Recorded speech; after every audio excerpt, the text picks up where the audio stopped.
You're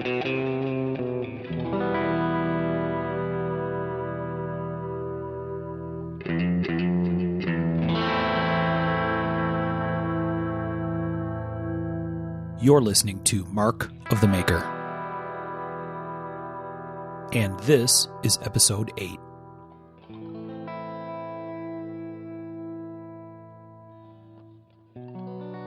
Hi, you're listening to Mark of the Maker, and I'm Mark Steiner. This is episode 8, and this week we have a special guest with us, and we'll get to that in just a couple minutes. Let's make sure we got everybody here. Michael, you here? I'm here. Tom, you're with us as well? Yes, sir. And I think we just missed the train. Sorry, folks, but it's likely to come again before the show's over if all past performances hold true. And last up is our man, Sean. You with us, Sean? Hey. All right, buddy. Why don't you introduce our special guest and get us into motion? All right. Well, on this episode, we'll be talking to Nick Rossi. Nick's a blacksmith, knife maker, and teacher at the New England School of Metalwork. I've known Nick for a few years now, and he has one of the more interesting perspectives on knives that I've encountered, so it was kind of a no-brainer to get him on the show. And with that said, let's go ahead. We'll dive into this and find out where Nick's been, where he is, and where he wants to go in the world of knives. Nick, welcome to Mark of the Maker. How are you doing, bud? I am doing great. I'm super happy to be here. So thanks for having me. We are happy to have you, bud. So, man, tell us a little bit about yourself. Where did you grow up? What got you into knives initially? Well, in the interest of full disclosure, I was not actually born in the state of Maine, and I was actually born in the state of Connecticut. And if you ask people from the state of Maine, that really isn't like a great thing, a great place to be from. But my parents moved me here when I was 4 years old, so I've lived here ever since. And it's great. So I'm sort of a transplant if you ask other Mainers, but I feel like I'm from here. Well, it's good you got that feeling of belonging. Yeah. So what got you into knives, man? What's your earliest knife memory? Well, my earliest knife memory, I would have to say, so my Uncle Angelo, me and my father would go up to the Allagash, which is really remote woods right on the Canadian border, and he gave me a tiny Ideal bird and trout knife that was his for me to carry when we were up there, and it was like that classic, little clip point blade. Tiny stag handle, like the tiniest handle that like whoever designed it had never held onto a knife before or something like that. But I got to carry it around on my belt, and it was pretty enthralling, and I was kind of hooked after that. And, this was, late 80s or early 90s or not 90s for the most part. And, like gun magazines were really like red hot, and I just really digested those. And, any articles about factory knives, I first found out about a custom knife maker, and it seemed like the most impossibly exotic job that you could have, like right up there with like race car driver and like astronaut, and like making your own knives and weapons. Like what could possibly be cooler than that? And so that kind of like planted a seed in my head. And, and of course that was the time, like I watched a lot of Princess Bride and a lot of Rambo and, Cobra and the knives, and that just blew my ever loving mind. So it really kind of got me thinking about knives a lot more. And luckily my parents were pretty cool. And I took home a lot of knives from like the Army surplus store and like the fair, like really kind of sketchy knives that just like really fit the, my aesthetic of the time. But I think my first like really nice knife was, a Spyderco Endura full serrated, which I lost within 2 weeks. And I was like, just heartbroken. It was like, it was horrible. It was horrible. And I wanted it so bad. And, that was it really made me realize that I needed to take care of my stuff. And that was definitely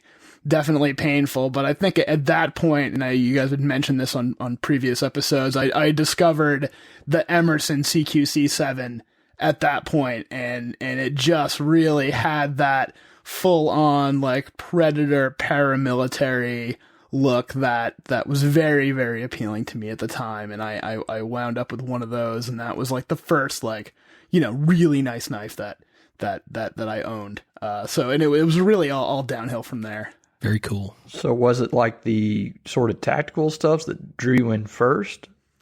100%.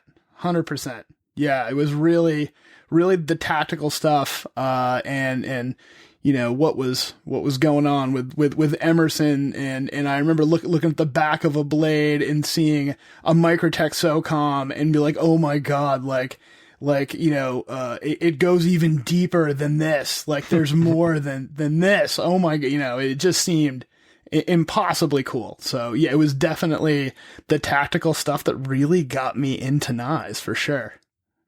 When did you first decide that you wanted to try to make a knife?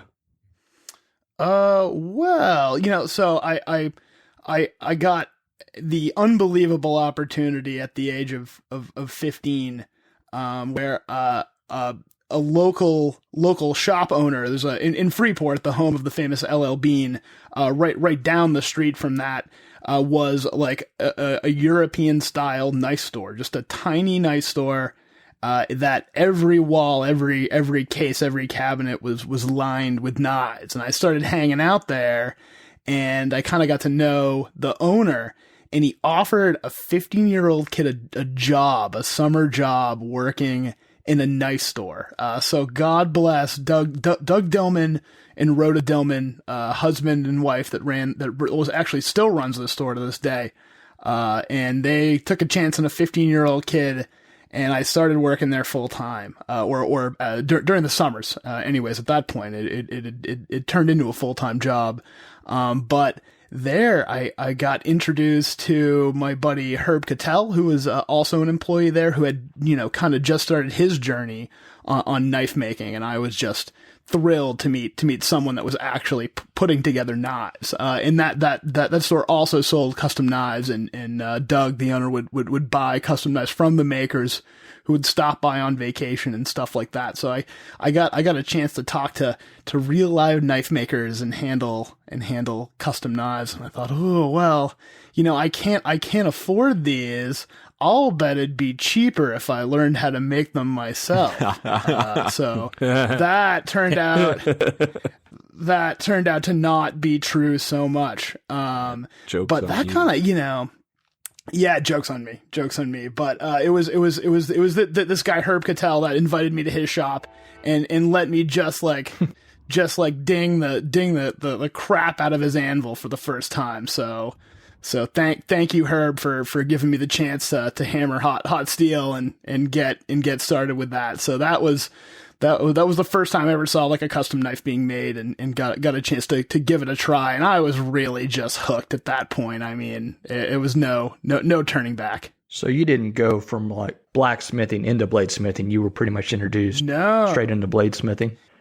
Yeah, straight into bladesmithing. Yeah. And even, yeah, like the blacksmithing thing is even, I would say, in the past 7 or 8 years is when I've really got into blacksmithing heavy, you know, and really use it as an influence. It's gotten big. Yeah, it's gotten big, and it's just thrilling that this has become cool and that people really care about it. So that's pretty exciting. That's pretty exciting. I'm still digging the idea that there's a real dedicated mom and pop kind of knife store somewhere that hasn't been run into the ground by the internet. Yeah, and they've kept themselves alive over the years by turning into more of a knife store and kitchen gadget and gourmet store. They still have a super selection of knives. And you know, it's a great place to visit, but it's right down the street from LL Bean still. It's called Casco Bay Cutlery, and they're a great store and definitely a great mom and pop that's still making it happen. Fantastic. Very cool, man. What were some of those those custom knives that you saw that caught your attention as a kid? Well, the first custom knife maker I met that wasn't an employee of the store is this gentleman named Mud Sherrigan, who's an old timer, and he's still making knives, and he is world famous for his hard use rigging knives. He's considered really to be one of the best rigging knife makers in the world. And tall ships all over the world, everyone has to have a Mud Sherrigan rigger. And his knives have just this unbelievable, like, user grade, aesthetic to them. I mean, everyone is beautiful, but it's all user grade finishes. And he really shaped kind of my early aesthetic, that something can be like subtle and refined and still like rugged and beautiful. And I'm still good friends with Mud to this day. I think he's like 81 or 82, and he's still cranking out rigging knives, like crazy. That's awesome. So he was really one of my very first custom knives that I saw, and very first influences. That's a fantastic knife maker name too. Yeah. Yeah, Mud Sherrigan, man. Yeah, he's an Armenian immigrant, and his name's like Marduni or something like that. No one could pronounce it back in the 40s, so they just called him Mud, and it stuck. So it is cool. Is he a guy that knows nothing about like blade show or doesn't care about it and just kind of, does his own thing? Yeah. I mean, it's funny. He's had more orders for rigging knives than he could handle for the past 30 years. So he does like 2 wooden boat shows, and like, that's about it. That's pretty much all he can handle. So yeah, he has no interest in the bigger shows or anything like that. That's awesome. I mean, that's there's something to be said about being able to just give zero shits about, what everyone else is doing, and just be able to concentrate on your own work.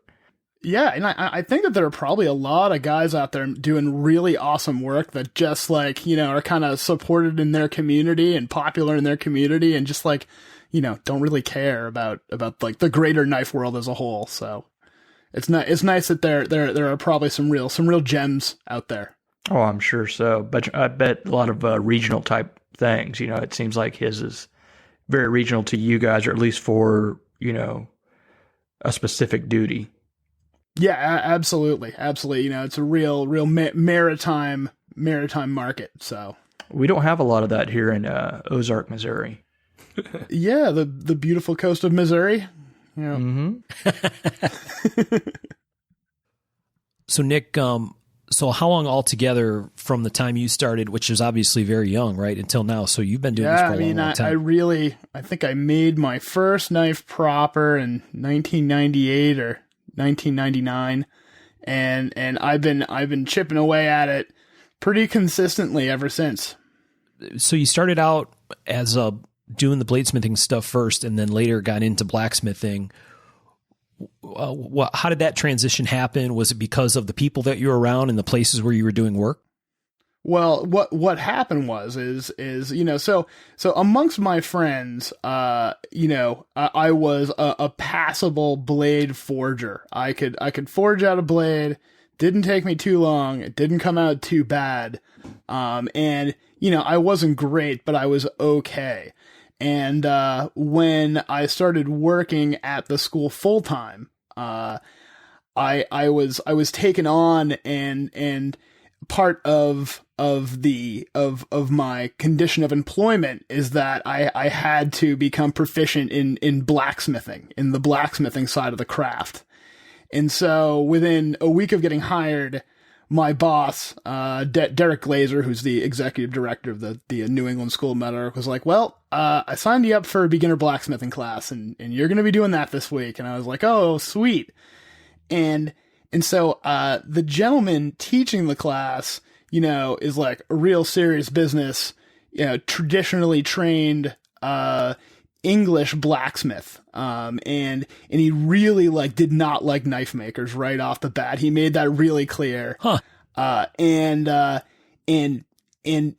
He just rode me like a pony for 5 days straight. And I realized at that point that my forging skills were were not nearly as good as they should be, or as would be befitting as an employee of the New England School of Metalwork. So it was like kind of shaming and really good, because I definitely realized like how limited my skills were, because I'd never spent any time around people that really were very proficient at hot work, at moving metal.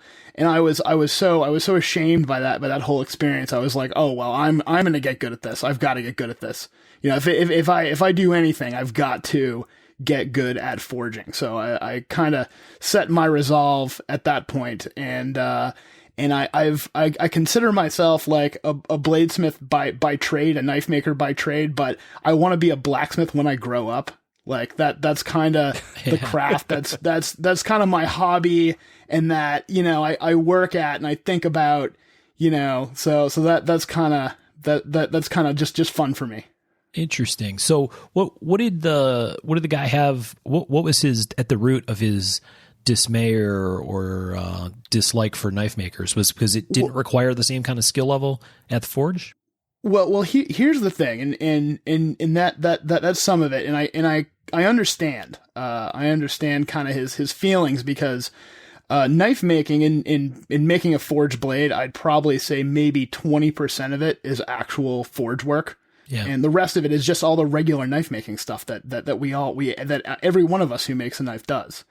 And so he really saw this as something that the forging was really like an unimportant part of it, and that most knife makers don't consider, you know, proper forging techniques and fundamental skills, and you know, generally speaking, they don't. It's not something that's really stressed very, very heavily in bladesmithing, because it is such a relatively small part of the process. So that was kind of his thinking, which unfair or not, which it probably was a little. But you know, also some people just don't like knives. So there's that. I mean, I wouldn't understand that feeling, but it makes sense. Right. You know, that's crazy. We look at things through the scope of knife makers, you know, so we see everything as knives. You know, there's a bigger world out there, metal and things to beat, ornamental things. Yeah, absolutely. And you know, getting into that sort of ornamental and tool making mentality in that class, and further studying it bled directly into my knife making and how I think about putting. You know, interesting enough, I can see that in your designs. There is almost a very ornamental sculpting to some of your pommels and some of your guards, and how you do that. So I bet it played a big part in it. Yeah, thanks. It looks really cool. Yeah, it was a huge change. So I owe a lot to that blacksmith for sure. Well, you have to wonder, I mean, it's kind of I always think of it as an old school mentality, and maybe it's not that at all. Maybe it's a human being mentality, but certainly when I was a young guy coming up through my own craft, and skill set and other stuff, it was normal to get ridden hard by senior guys who knew their stuff. It was like part of the process. You know what I mean? It was almost like this, some people wouldn't like me saying it, but it's a little bit like a hazing thing, right? Like you're going to go, you know, learn the hard way and do stuff the hard way as part of the process. So maybe what you ran into was a little bit of both, right?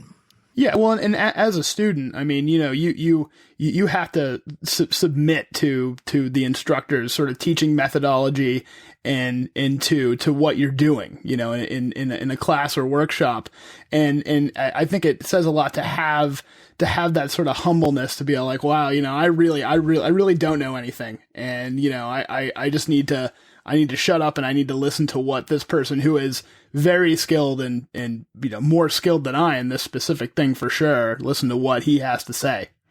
Right. And now, Nick, you mentioned working at the school. So how did you transition from starting out at the knife shop to being a teacher at the New England School?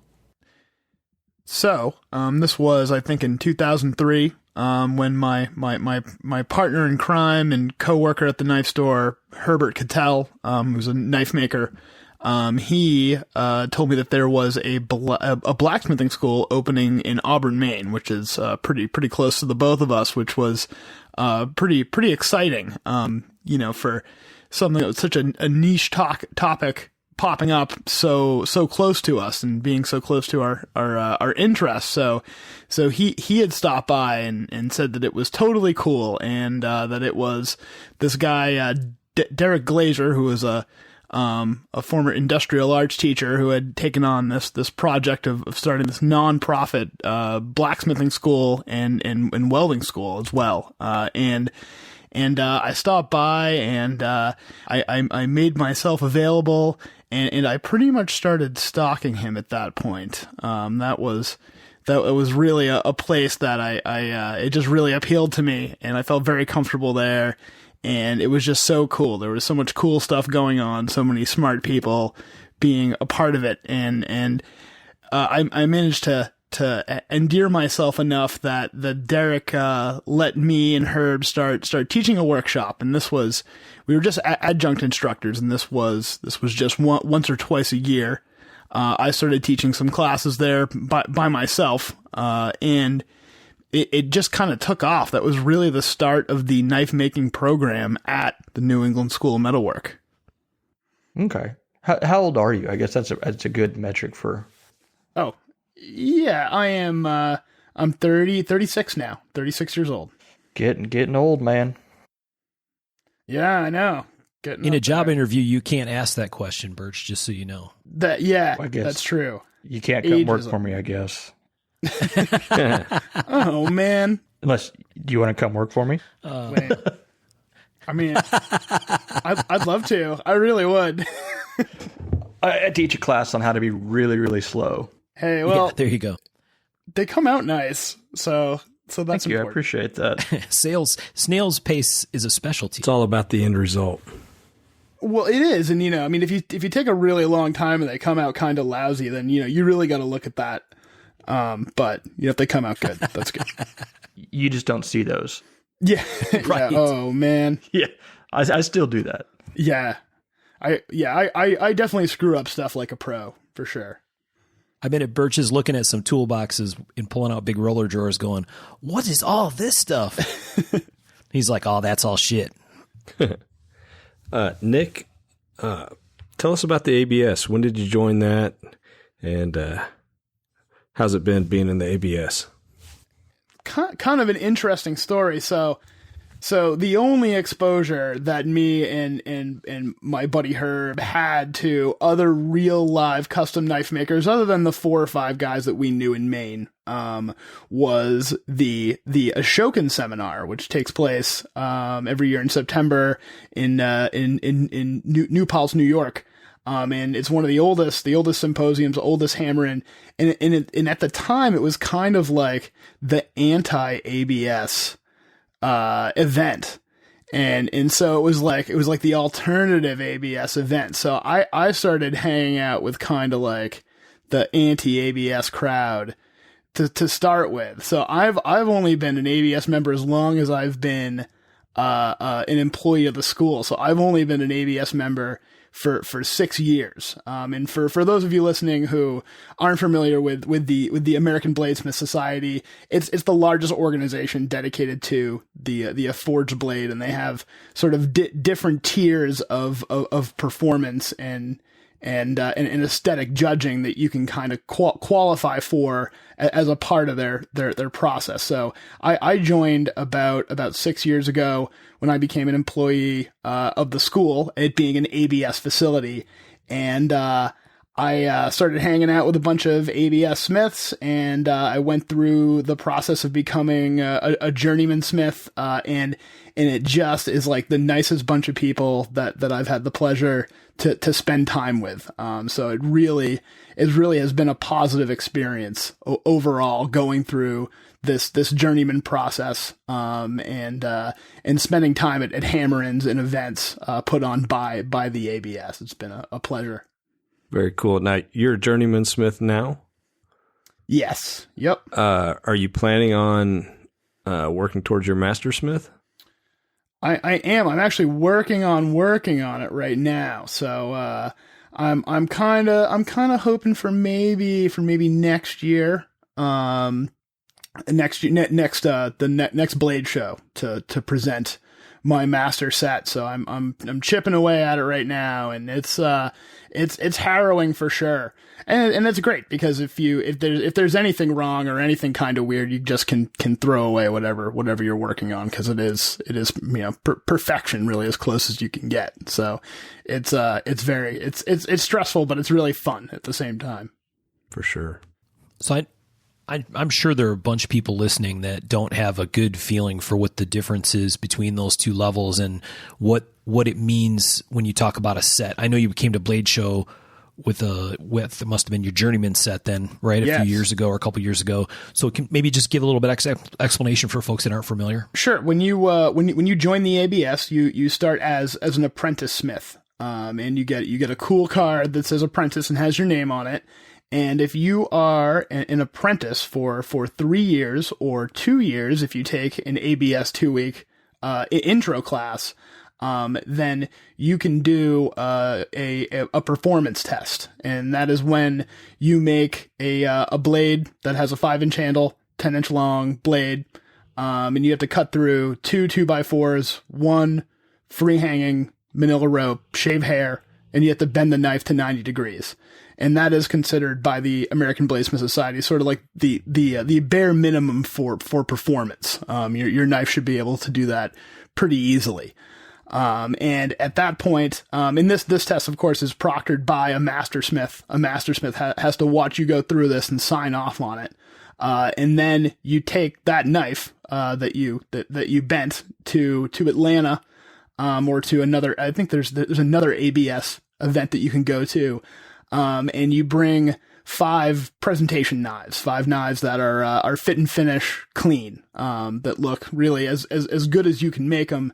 And they are judged by a panel of Mastersmith judges. And if those knives meet what they consider to be journeyman criteria, then you get your journeyman stamp.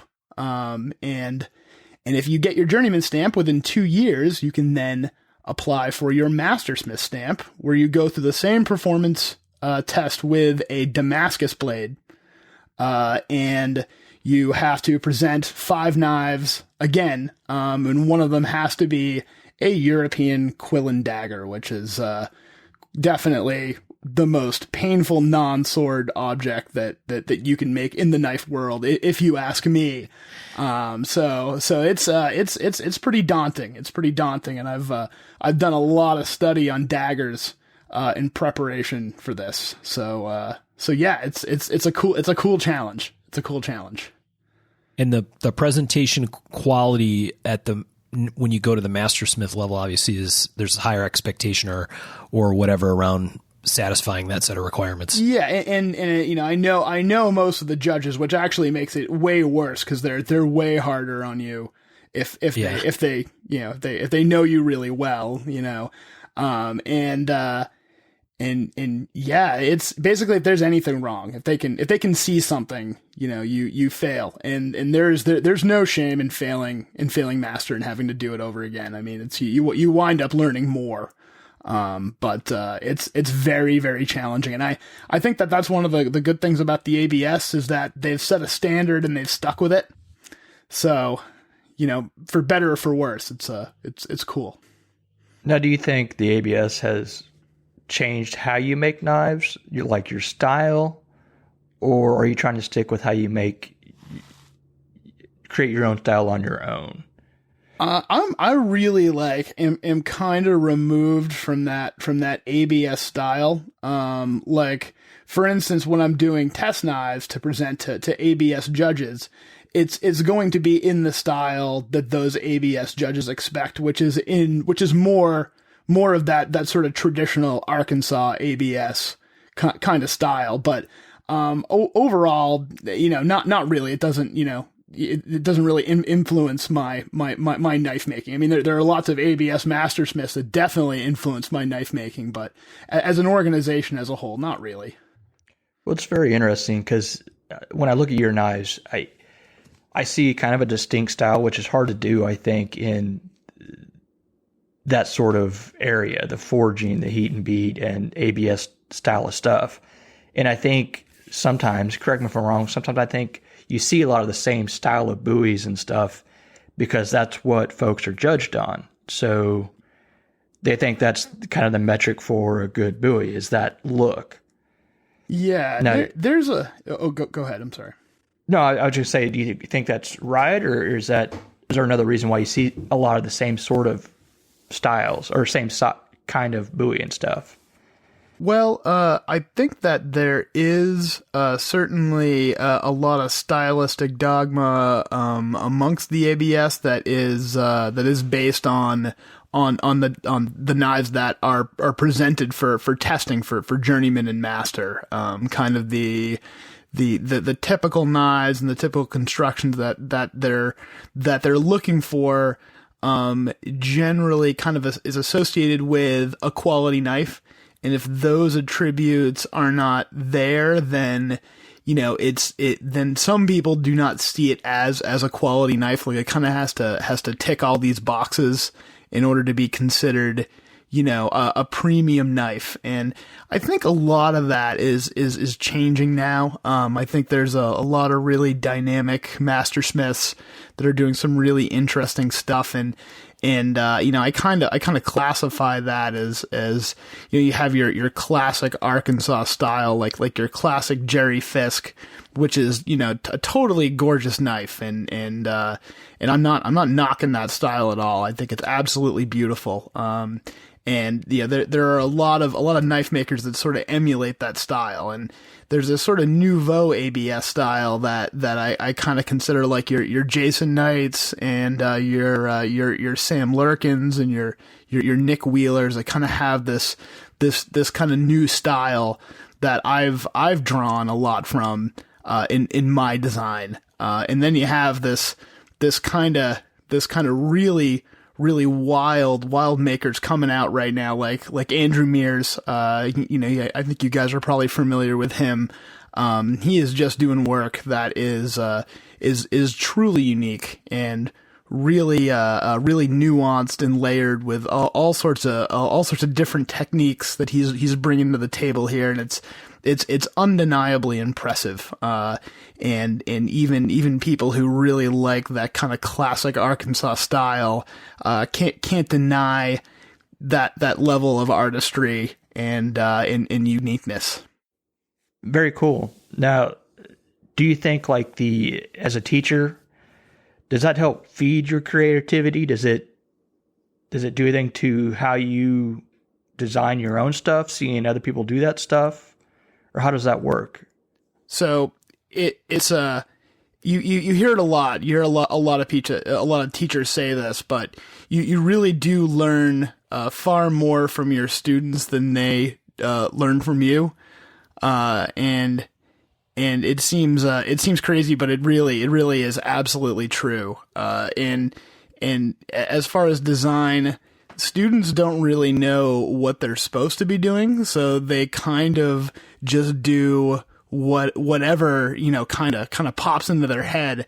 And very often that sort of freedom and that kind of just willingness to try something that maybe isn't the right way can yield some really interesting and creative and exciting results. And I find myself borrowing ideas from my students all the time, or maybe that's just stealing ideas. It's awesome. But there's just so many cool things that students kind of find themselves exploring. And I always say that I've only maybe had maybe one or two good ideas myself, and all the rest have been stolen from my friends. So that's kind of that's kind of cool. It's all input. It's all fun stuff. It seems like one of the cool things about working with students is what you just said. It's almost like a design innocence, right? Yes, a design innocence. Like they don't know what they're supposed to do, and in that is really some brilliant ideas come out.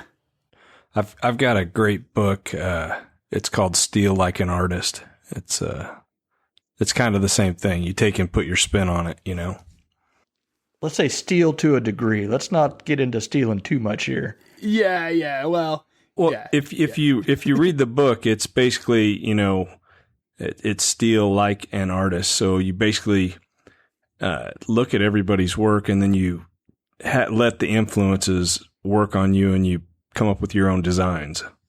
So it's, that's kind of what he's talking about. He sees what his students are doing, and he works it into his own design. Well, it's like we've talked about. And go ahead. I'm sorry. It's interesting you mentioned that because, my early, attraction to sort of the tactical kind of military knives, a lot of that like really kind of affected the way that I forge knives. And I actually come up with forgings to meet these traditionally stock removed shapes. So I'm sort of going backwards. I see a stock removal knife, and I'm like, well, how can I forge that? And I'm kind of going backwards in that sense. I do a lot of that. I'm really, if you have those fundamental skills, it's not a problem. No, I think you're creating a great toolbox, of skill sets. It's all exciting. It's like, and every avenue is like a lifetime of study. So it's kind of overwhelming, but, really exciting at the same time. So Nick, I've got a question for you. With the boom in social media in the knife world, how's that affected the number of students, the type of students, the attitude of students you see at the school currently?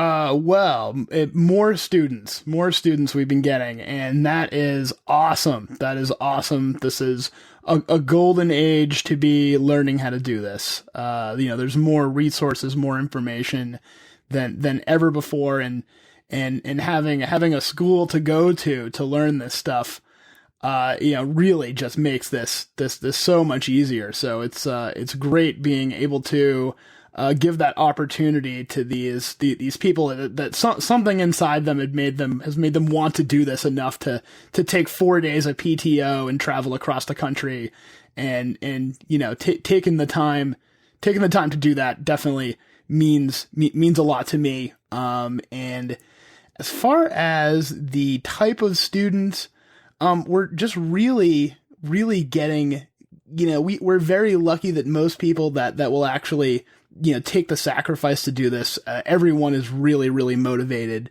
and, very receptive to teaching and being taught. So, it's only been good. I will say that the problems that people have are more of the societal problems, in the sense that we all want to be really good at something, right off the bat. When we take a class, like, you think because you're taking a 4-day class, well, at the end of 4 days, I'm gonna be okay at this. I'm gonna be passable at this, and I have to explain to people right off the bat. I was like, look, this is like learning a classical instrument or a foreign language. You will, this takes years to get proficient at and to get consistent at. I mean, you got to look at it like that, So really, there's also this disconnect sometimes, where people like watch a lot of YouTube videos, and they've learned all this visual theory, and when you're actually standing next to a fire, and you're holding onto a hammer, and you're tired, and you're hot, and your arm hurts, and you're thirsty, it's a really just completely different, very visceral experience. So that can be shocking for people. But overall, the more people getting into this, is it can only be good. Agreed. Yeah, I can say for sure that forging is a lot harder than you would think. I went out and worked with Liam a little bit, tried to learn to forge, and oh, cool. No, I'm not so good yet. It really is just, you just need so much repetition to get to that point where you can do things, repeatedly and consistently. Yeah, it's really hard. It's still really hard. What percentage do you think of your students go on and do something with smithing, after they leave there? Oh, I would say maybe 30%.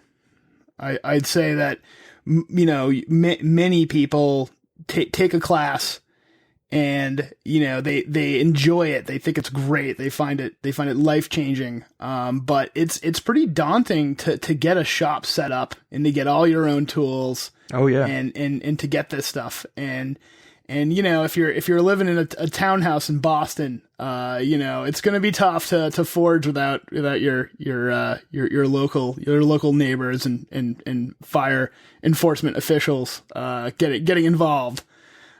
So that's always daunting for people as well. Do people kind of, you think, sign up and do it as sort of a life check, for lack of a better word, sort of a life experience thing to do? Bucket list check. I mean, yeah, absolutely. Yeah. And they'll do it for 2 weeks, and that'll be completely satisfying, and they'll get that out of their system, and they'll be like, that was great. I never want to do that again. And that's fine too, because it really is very enriching. And it really, like, you will never look at metal objects the same. After you take a blacksmithing or bladesmithing class, like you really know, what goes into all these, gates and railings. And if you go to a museum, all this crazy arms and armor that you see, you have a window into what it takes to create that. So even if you take a class and never do it again, it's just enriching. It's just enriching. It makes you a more complete person, I think. It can only help, I think. It's, yeah. I mean, I can imagine myself doing a glass blowing class or something like that, just because, it'd be like a creative outlet to do something different, try something different, but I have no aspirations to be, make glass objects, but I think it'd be fun. Yeah. Yeah. And I do a lot of that to kind of, shake myself up, create, creativity wise, like taking like a ballroom dancing class, or like a cheese making class, or a Thai cooking class, or like whatever, I find all that stuff just is really enriching, and it makes my knife making better. I bet so. I bet that bleeds into your creativity. It bleeds into your motivation. And I can only imagine what it'd be like to be sitting at a desk, as you work, and then taking vacation or whatever, and getting to do something like that. It's got to be pretty eye opening and just awesome. And as you guys know, it's pretty tough to beat the satisfaction of making a knife start to finish, and just like holding this thing at the end of the end of the day and being like, I made this from absolutely nothing. Oh yeah. It's pretty hard to beat. It's a real rush, even if it's not perfect, it's a rush. Well, like you said, it seems like even for the, let's assume the numbers are right? For the 70% of people that never touch a hammer again, if nothing else, like you said, these are people that are basically a new enthusiast audience, or market for that matter, right? Yes, 100%. Definitely the market was. It might even have a better appreciation for how cool something is that they might otherwise have kind of looked at like, whatever. And there's something pretty interesting about that from a society perspective. And these people also become just great sort of like walking advertisements for the school and the craft at the same time. So that's awesome. Right. Well, you mentioned earlier that cool. That they go and they shouldn't expect to know everything about it in 4 days. That people want to learn something, but they kind of expect sometimes maybe too much. But I think at least it's a nice thing that we're kind of doing this shift, there's a pride in handmade stuff nowadays that there hasn't been in a long time, whether it be, yes. welding, barbershop stuff, you're seeing this. And I think that big part of that is the social media influence, is the fact that people are able to show pictures and take pride in doing this. And I think it's kind of neat that we're learning that not everyone has to go to college or do this certain road that we all used to grow up and feel like we had to do. And it's great that there's places like your school where you get to do that. Yeah, we are seeing a lot of that, and I think that those old prejudices are really changing, and people are, and like our welding program, we have a full-time, full welding program, and those guys are running from 7:00 in the morning until 9:00 at night.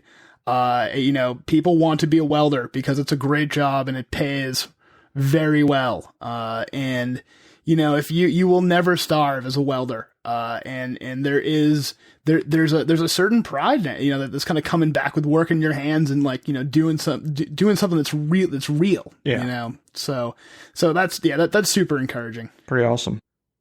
Tom, you want to ask a question? Sure. Nick, obviously you forge a lot, and, after you said about you try to figure out ways to forge non-traditional shapes. Do you do any stock removal? I do. Yeah.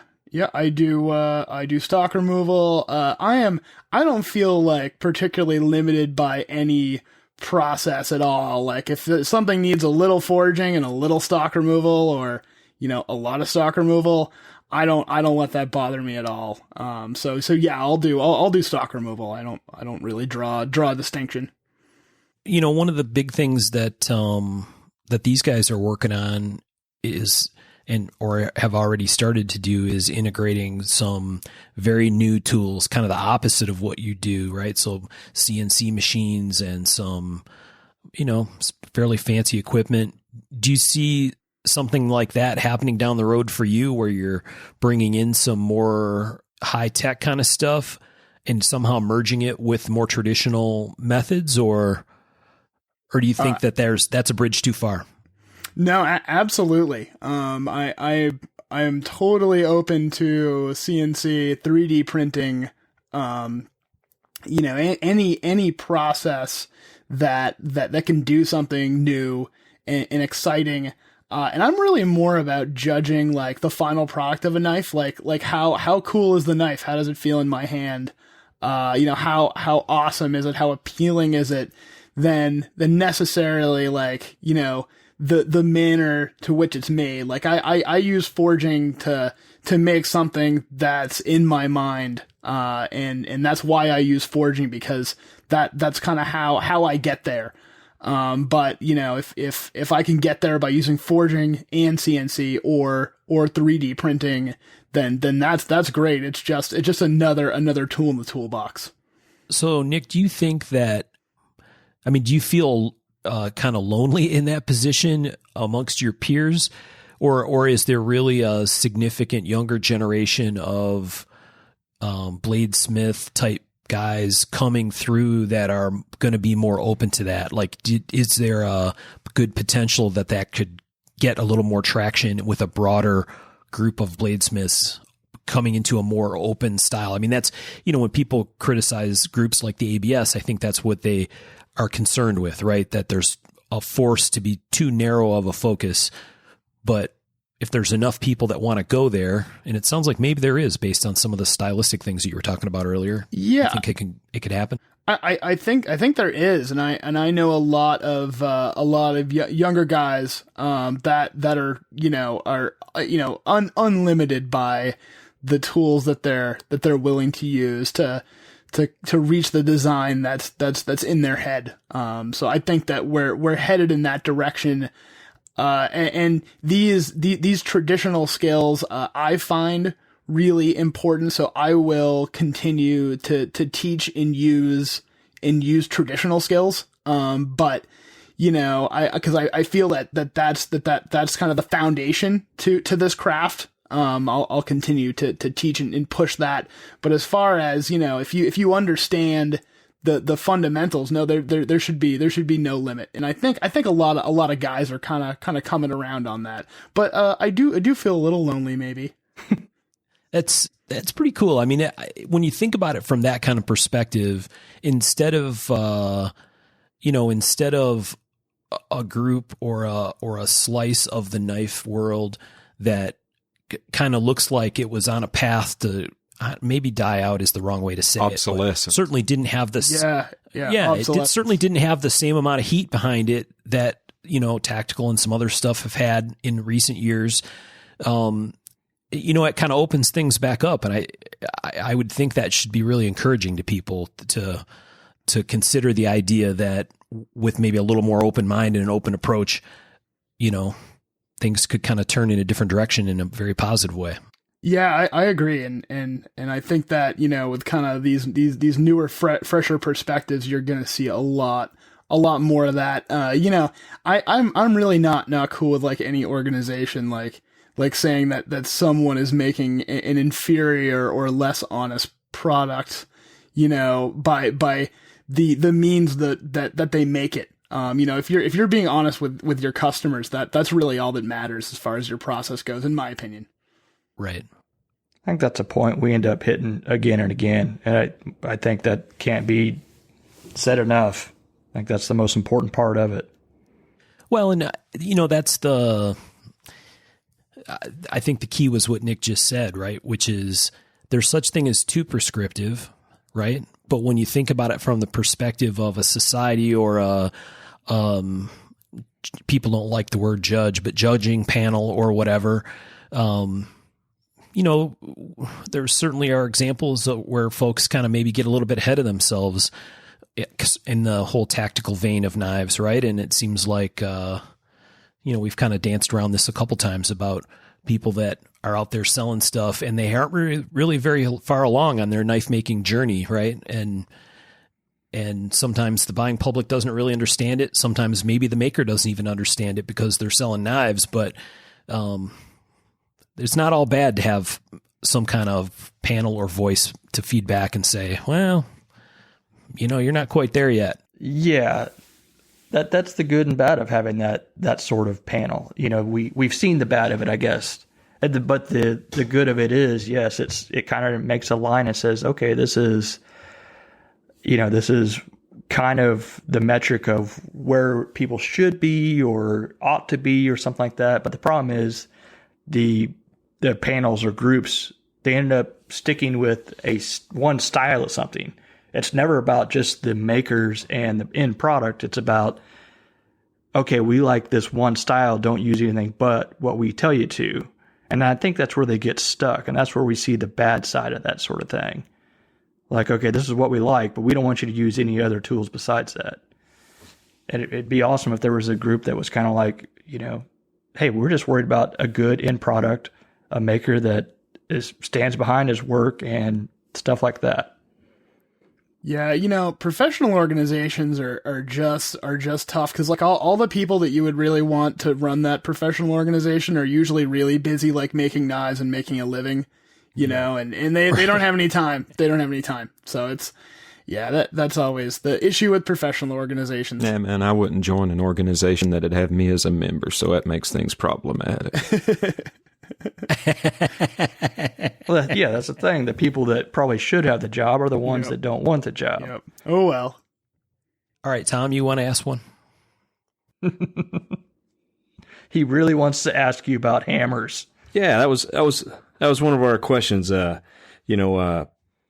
Basically, I really, for whatever reason, I have a thing for hammers. I've got a rack with probably 10 or 15 on there. I've got quite a few from Liam, and one of our questions was, who makes your favorite hammers? And there it is.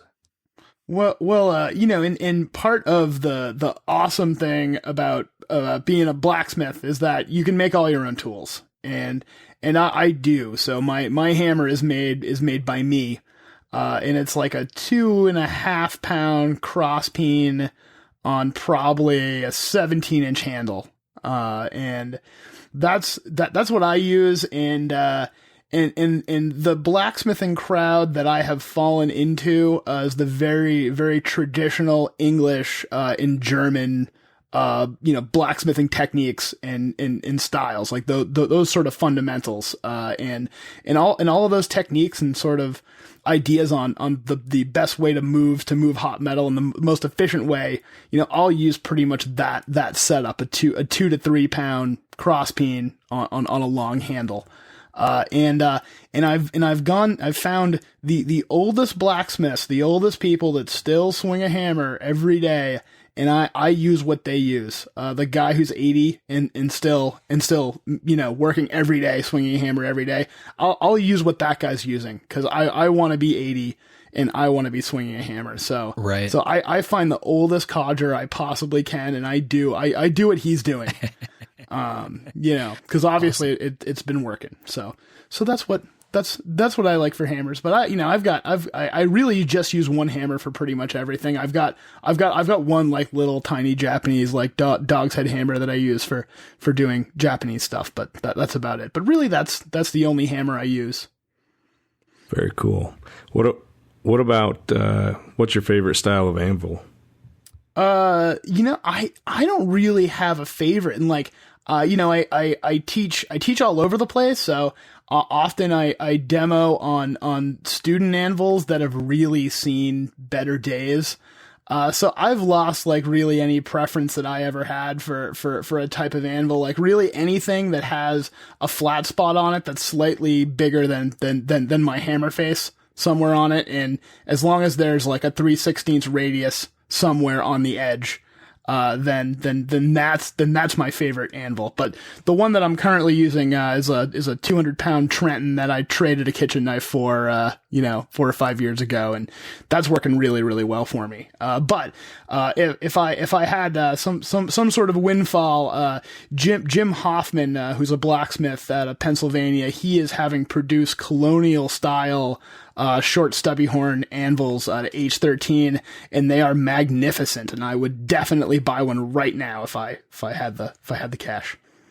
Very cool. Do you go by the knuckle height as far as, how high you set your anvils, or you guys have found that it needs to be higher? I like it a little lower, just because I really like to get my shoulder over the anvil and like really like wail on stuff. So I like to go a little bit older, a little bit lower rather, and if you can have like a small stake, maybe like a square stake, for finishing up bevels and doing detail work a little bit higher, that is really, pretty much money right there if you can have those two things. That's interesting. I always went by the height of your hand, your hand by the side of your, yep, on your side, and your knuckles supposed to be, but I always thought that was too low. But I'm probably doing it all wrong. That's about right. And also it kind of depends on your swing and your body type and like what you feel more comfortable with. It just shouldn't be much higher than that, really. The swing is poor. The body type is fatter than it should be. then probably a little higher then. All right. That's awesome. So, man, we know you've got hammers and anvils. How's your shop set up in general? Give us a little walkthrough, if you would. Well, I actually share a shop with a few craftspeople. Most notably Jason Morrissey, who's a Damascus artist and knife maker. So me, Jay, and a few glass blowers share a studio in Portland. So it's kind of nice, we get to kind of use, consolidate equipment and stuff like that. So my shop, right now we've got, I think 4 power hammers, 3 of them are running, hydraulic press, grinders, TW90. And I do most of my grinding on my old single speed Bader B3. Like just something about it. I just feel really good about grinding on that. So I do a lot of grinding on that, kind of like Jones Brothers style, like drag it outside and single speed beta, rock and roll. Nice name drop. Hell yeah. Yeah. It's like you said, you use that one hammer.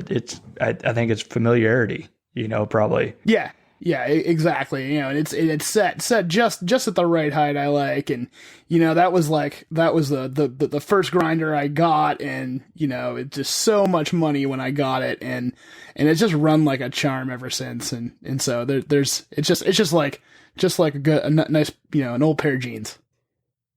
So, Nick, what drives your designs currently? What's inspiring you right now? Oh man, I would say I try not to like have any like one thing kind of define my style specifically. Like I do a lot of kitchen knives, or right now I've been doing a lot of kitchen knives, and you know the cool thing about kitchen knives is that you're almost limited in design quite a bit because they have to work a certain way, and there are certain shapes that work and certain shapes that don't. So I kind of like being forced into, you know, that kind of limitation of having, you know, a knife have to work a certain way, and how cool and how stylish and how sexy can I make it and still kind of be within that template of that knife. So, you know, I've just been trying to like just balance and curves and flow, and you know, I take a lot of you know, inspiration from like classical art and you know, artistic movements like Art Nouveau. And you know, if I'm ever feeling like uninspired, you know, I just look through a few Art Deco and Art Nouveau books, and like it just starts flowing. So stuff like that, I you know, like classic cars, you know, aircraft, you know, there's so much great industrial design out there that you can kind of get cues from, and like nothing specific. I kind of like looking at all of it and just letting it sort of collate into, you know, a design. Cool, man. I do very close to that. Cool. Do you think having like the kitchen knives as a design parameter allows you to really work on your finishing and the details within that parameter? I mean, is that kind of why you like doing that sometimes? Like you said, that you're kind of constrained on design by what has to work and what doesn't. So do you find that's where you get to really kind of focus and you know, go down on those details? Yeah, exactly. Because, you know, there's only so much you can do, and you know, you have less room to kind of wander, and sometimes less is more, and if you're forced to do less, you come up with a better design. I don't know. Very much. That's a great approach to it. Yeah, absolutely. I think sometimes we spend so much time trying to look outside of the box or look outside of our own styles that we forget to spend the time on the details where we need to be working on them. Yeah, and also it's kind of tough because, like, you know, all the best knives have already kind of been designed. So, you know, and I take a lot of inspiration from you know, historical designs. You know, knives from a time where these weren't like fantasy objects where they were part of someone's day-to-day life, where someone really depended on them. And that's also a thing I like about kitchen knives, is that often they're used by professional chefs, and they have to work. There's no ambiguity there. There's no, like, you know, design language you can kind of style it because you think it looks cool. Like, it really has to work like it's part of someone's job. So that also kind of influences my design. Well, man, I've seen you seem to borrow a lot from ethnic and cultural cutlery too. That's one of the things that really drew me to your work in the first place. Yeah, totally. Are there any ethnic or cultural blades that really stand out to you that have really, you know, tripped your trigger? I mean, all of them really, but like, you know, Filipino knives, you know, a lot of Thai knives are really, really cool. Great shapes. Really getting into the European quill and daggers, you know, with the help from Kevin Cashin and stuff like that. And, you know, trying to think of what other, you know, Viking stuff is always exciting. Celtic stuff, you know, Italian, like I'm just gonna list off pretty much every culture I can think of, because all of it is just there's just so much inspiration there. Did you also get that Atlanta cutlery catalog that we talked about in a previous episode? You know what? You know, I didn't get that. What I got Smoky Mountain Knife Works, and in Gander Mountain there was a lot of good stuff in there. But I don't know, up in Maine I didn't get that one. I didn't get that one. You need to track some down. I know. Have you ever seen it? No. And you should. You would dig their offerings. You Yeah? really would. Cool. Yeah. They've got some really nice historical reproductions, nice, cultural and ethnic reproductions, and they're all pretty true to form. They're all fairly fleshed out well in what they're supposed to be. And great descriptions about them, too. That was Yes, they do. great. A little bit of history with each one. That's awesome. That's awesome. That's going to be your assignment. You're going to get that, and then you're going to make each of us one of the knives from the catalog. Oh man, I'm definitely gonna pick easy ones. I'm gonna pick Little homework for you. Best podcast ever. Right. I'll get to work. Nick will be like, I went on their show and I got a fucking homework assignment. This sucks. Oh man. So one of the things we end up talking about a lot, because it's part of the culture, is the whole show thing. And, like I mentioned earlier, right? You were at Blade Show a couple years ago. You'll come back, it sounds like, for your Mastersmith stuff when you're ready to do that, maybe next year or whatever. But is the show thing kind of part of what you do as well? Do you do more local stuff, or is the show thing not really as much of a big deal with the work that you're doing? Well, I will actually be at Blade this year as part of Blade University, and I'm going to be forging a chopper in the parking lot. Out of a coal forge, and I'm doing it start to finish in 3 hours. So it should be, if you want to watch me really actually probably sweat a little bit, I'm gonna be rocking and rolling out there. But Is that Friday morning? That is Friday morning. If you check out I'll be out in the parking lot too. Yeah, come hang out in the parking lot. Yeah, watch I'll me. be waiting. Watch me work. In the parking lot. Oh man. Look for the van with no windows. Sweet. Dude, this could be perfect. You forge the knife and hand it off to me, and I'll grind it. Deal. Yeah, there you go. Deal. Sounds like a deal. I think Shackelford actually specifically said he wanted me to grind it, but I'm sure we could work something out. But yeah, no, I'll be teaching the grinding classes at the same time. oh, cool. That's awesome. Sean and I will go heckle. Hell yeah.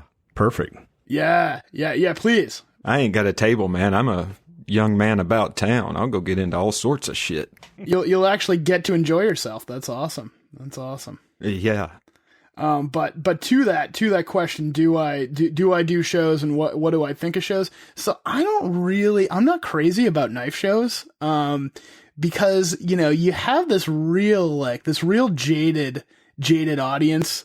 And I feel like there's a lot of sort of things in the knife world as far as knife design and knife styles that people like kind of have all these preconceived notions about what a knife should be and what a knife should look like. And I really enjoy, I've been doing a lot of like high-end craft shows, locally. Maine is really good. We've got a great community of high-end crafters. We're talking like glass artists, potters, fiber arts people, and the patrons that that are into this, are thrilled by the idea of a hand forged knife, and in traditional skills and just making beautiful things, and like they really appreciate you, and I really enjoy that, and there's this whole world of fine craft that I've had more luck personally tapping into, and just having a great time with. Is that more of your like artisan type stuff? I mean, I hate to use this term, but sort of a part of kind of the hipster movement, I guess. Yeah. I mean, it's definitely that. I mean, it's definitely that. And Maine kind of has a real kind of tradition of handcraft, and especially here, there's a lot of people who come to Maine specifically to be a part of this community, and it is a very supportive and wonderful community to be a part of. And they've been really like open and accepting and thinking that this whole knife thing is totally cool and like not creepy at all. So that's been really, really refreshing.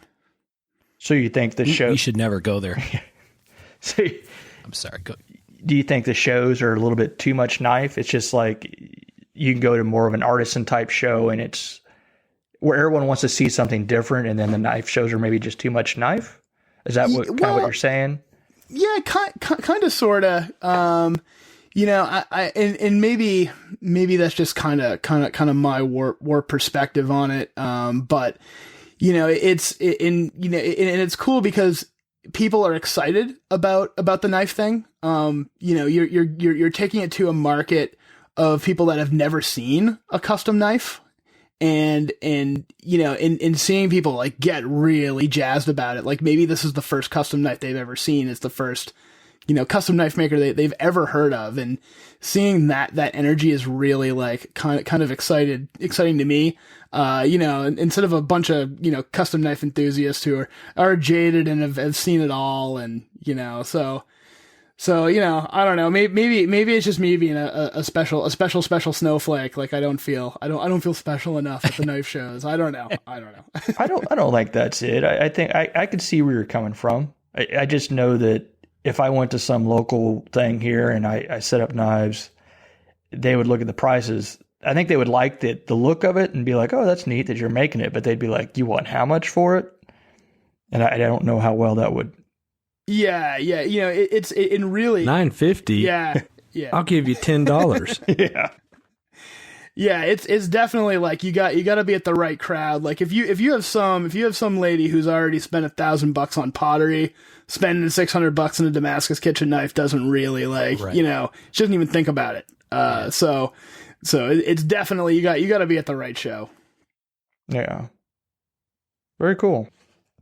It's all about the right audience, right? Being with the right people in the right place. Yeah. And I certainly know what you mean about the jaded thing. I mean, I have been, maybe even still am a little bit that guy where, I went to Blade Show. Certainly the first few times I went to Blade Show were all about going to see the knives and the makers that I was interested in, not about, wow, look at, there's a billion knives here. And, from crazy extremes of style and construction and everything else. And, it wasn't really until I started walking around with, I'd walk around with Michael after stuff finishes up at his table and, he's looking for some specific older knives or some specific style or design. And, I like to think that that's one of the things that we're starting to do with this show when we get into the history thing and we get into some of these kind of conversations, is to maybe help open people's minds a little bit. Cause I know for me personally, from the collector perspective, it's really changed what I see when I go to a show and I kind of how I look at it all. And I don't know, for me, it's been super interesting, but, I don't know, maybe it's presumptive, I guess, but maybe we'll help kind of open people's minds a little bit. Yeah. And I think it really has been. And also like my knives, like, most people use my knives, I don't have much of a, right. much of a resale, much of a secondary market rather. And it seems like there's a lot of people out there that's kind of what they're chasing, Absolutely. And that might be my jaded perspective of knife shows, that people are after this hot thing. And then after you're not the hot thing anymore, you're kind of thrown away. And, that makes me feel like unappreciated. So, and that might be my own bias, but. I think that's the artist guy inside you talking. We all have that. Yeah, I think you're right. We all have that kind of insecurity about this stuff because it's part of being who we are and guys that make things that people get to judge by looking at them and holding them. But I know personally, it's really a selfish reason, but I'd like to see you there just so I can handle your knives because I've never handled one of your knives before. Oh, man. So I'd like to, go there or see you at some of these shows so I can, shoot the shit. I am going to get my act together and start showing up to knife shows for reals. Get your shit together is basically what we're telling you. So. I know. I'm feeling it. And Nick, I love one thing you said, your knives are made to be used. I mean, and that's one of the things I really try also, a lot of I make a lot of fixed blades, and I love it when they post a picture and it's got the patina and the wear and the loving use. Oh, it's great. It's great. It really is. I would love it. Love that. If it didn't follow up with, hey, could you make this clean again? But see, that's what we need to, that's one of the things that we need to try to re-educate customers to kind of own that. If you're going to carry and use $1,000 knife, own that and own the use and the patina on it, What? Just like your Rolex watches. I mean, right now, the vintage Rolex stuff, that's what you want, is that patina of loving use, Yep. That's what's cool. Oh yeah. No, that's can be a whole different episode. I think we could probably dig down on the spa, and I hate using that word, in a whole different episode. So it's a bad thing. Yeah, we almost went on a serious tangent, and we're going to be here about 3 hours. Yeah. All right. Okay. So yeah. We'll, all right. we'll steer away All from that. Sorry. Anyway, back to you better go to some shows. Let's get back on track here. Yeah. Sorry. So I know we all have tools that we both love and hate, and it seems like your old grinder and your hammer, two that you love. What's a process or a tool that you hate in the shop that you dislike, I guess, doing? I hate and love my damn Tippmann sewing machine, like all at the same time, like in the same moment, and sheath making is kind of one of those things that I hate doing until I get started. And then I'm like, oh, this isn't so bad, but yeah, I find I find myself futzing with that Tippmann about half the time I spend actually sewing with it. But that really, stitching sheaths is probably the most, one of my more annoying tasks and tools. That Tippmann, but what can you do? Is the most frustrating thing. I mean, yeah, you pull the handle like a casino machine, like a slot machine. Yeah. And you're like, bam! I got one stitch. Yep. Good. Yeah. Maybe one stitch. So is there a process? Like, do you enjoy the designing process? Is there handle work? What is a process that really puts you in kind of a zone? So I love the forging. I love forging stuff, as you guys know. And then I love shaping the handle. And this is good because that is the first thing you do and almost the last thing you do. And that actually means that I actually get stuff done every once in a while, because I kind of got the carrot on the end of the stick that I get to shape the handle. That's kind of like the super fun part for me. So that is what I really enjoy. Those two things. Nice. So we know your favorite tools. What about your favorite materials, Nick? Are there any things you really like or really dislike to use? Oh man, I'd make every handle out of micarta if I thought I could get away with it. I like micarta. I've been using this main stabilized or a main river drive maple that I had stabilized. So it's main maple that during the old river drives where they're floating thousands of logs down the main rivers and streams, these logs get trapped underneath the water, and these logs have been stuck there for 300 years. So a company drags them up and then dries it and chops it up and sells it to me, and then I have it stabilized and dyed, and I use it for more or less everything. So usually most of my stuff is that main river drive maple that I have stabilized and dyed by K&G.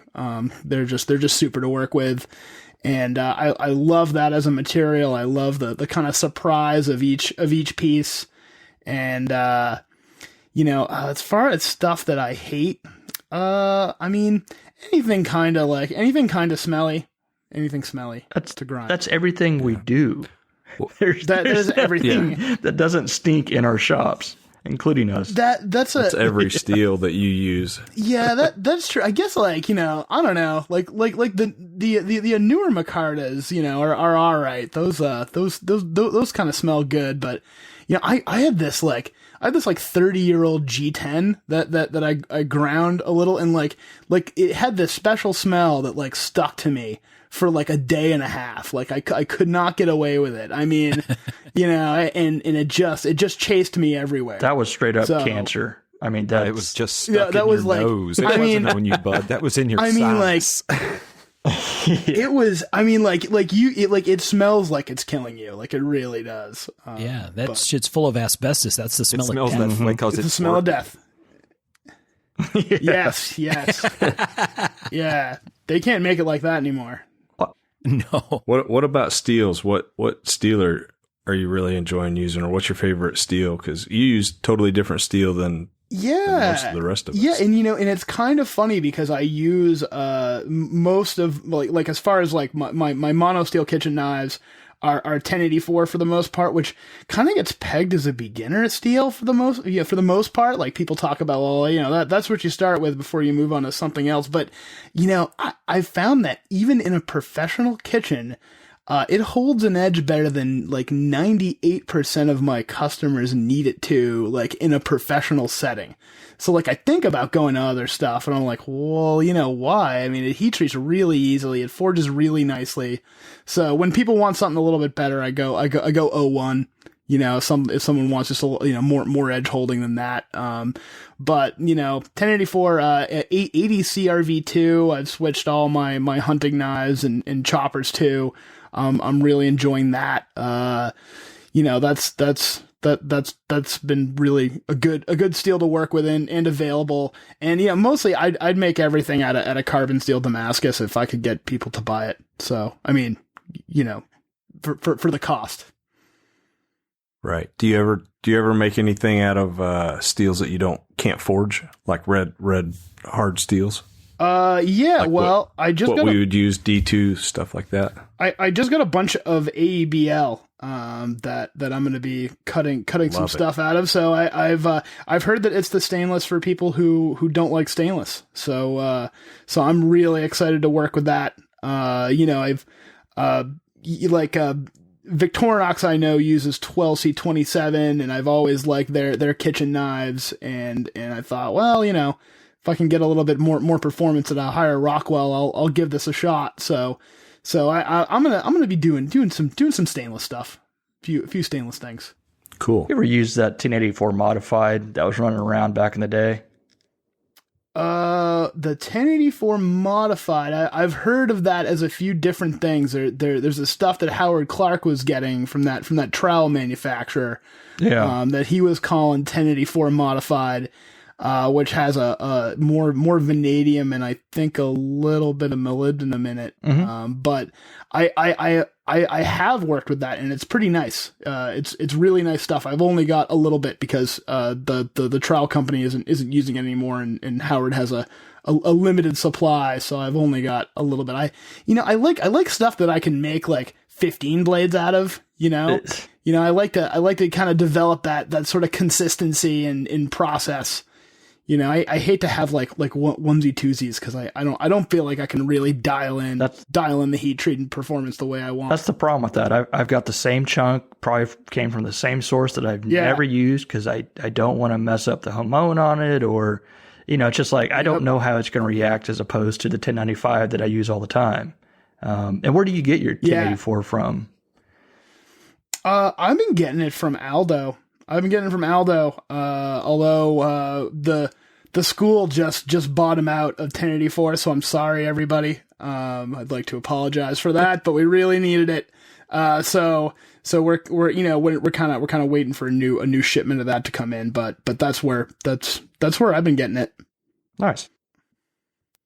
So we've had a run on the book, right? The Knives and Knife Makers book. There was something else that we talked about that people started buying. We need to get some royalties here. If we could get a run on 1084 out of the Mark of the Maker podcast, that would be absolutely hilarious to me. Man. If you guys dry up my 1095 and W2 sources, I'm going to be real pissed. Well, and that's the thing, because I would use Don Hansen W2 for absolutely everything if I could get enough of it. I've got like everything. So what's the story on that? Where'd it come from, and why is there no more? It's just like a super clean, excellent melt that just hit that Goldilocks level of alloy that I don't know. I know Don Hansen was the one selling it. And Don Fogg gave me a huge piece of it. So I've been nibbling off of that, and I'm going to be really, really sad when it's gone. But, it's so cost prohibitive to have a melt done. There just aren't enough knife makers in the country to I think cover the cost of having a melt done like that. I think if we all came out of our caves and said yes, then there probably would be. Pull that off. But there is W2 now, but it's not the same. No, it's not the nothing same. wrong with it. Yeah. But it's when you use that Don Hansen W2, this was stuff that was used for die casting, I think, or what do you call it? The machining, the die work stuff. It was made for that, and it's just super clean, super consistent, and there wasn't much of it. It's just a pleasure. I gotta dig around.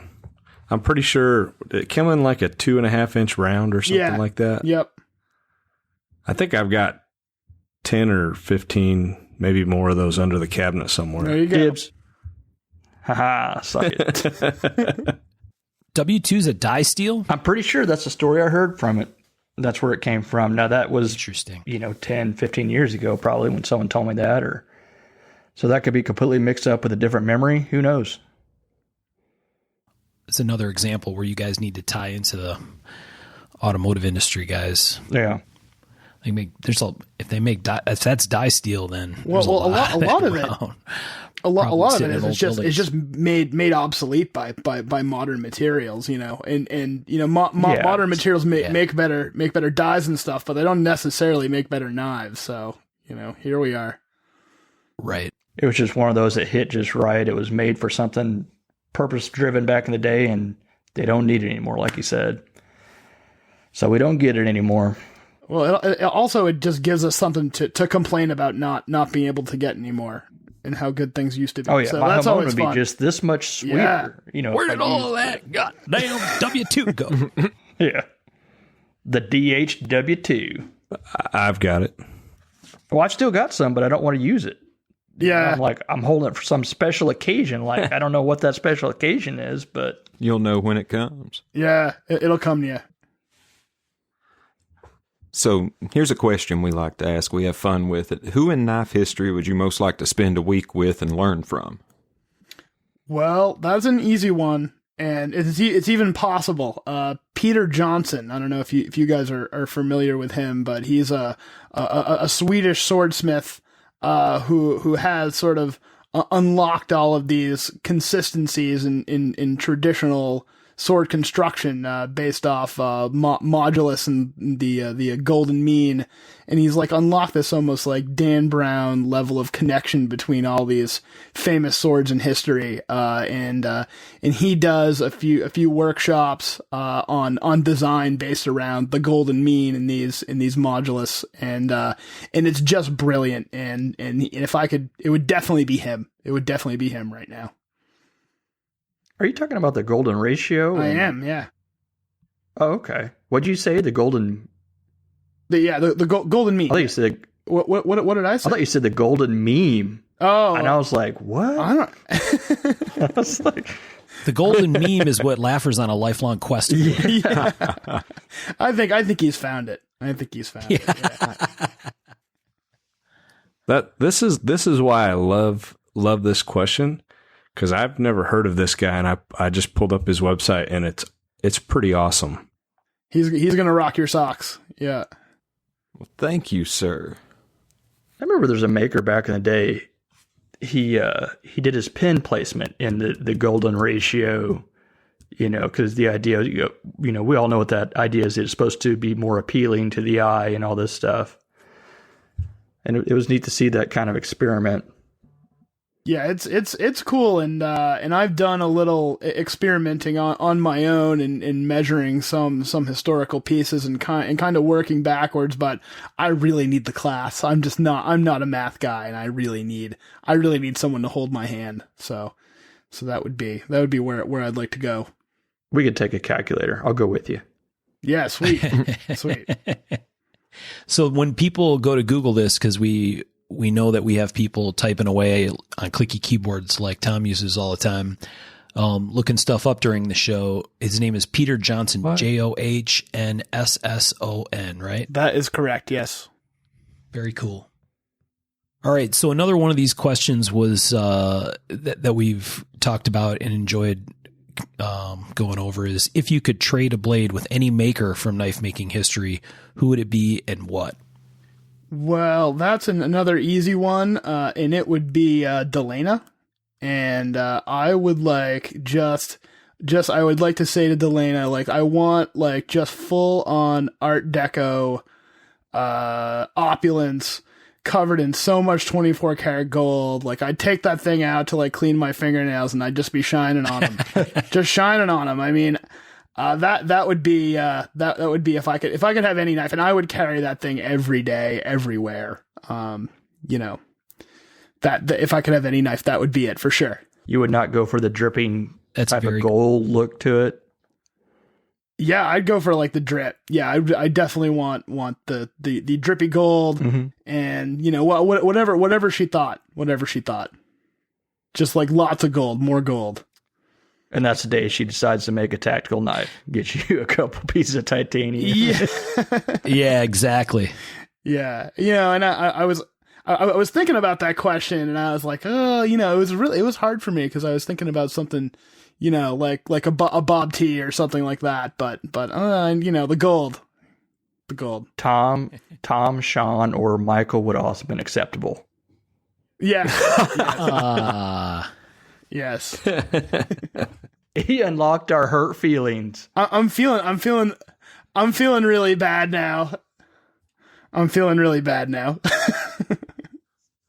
Another question we kind of like to ask Nick is, you know, obviously you've said someone that's still alive on the one in history, but if you could, other than the one you mentioned, if you could spend a week in the shop with someone, who would you choose? Someone to learn from or study under? Bob Engath, I'd say. Ooh. If I had to pick someone who, is no longer with us. I'm sure he would tune my grinding game up for sure.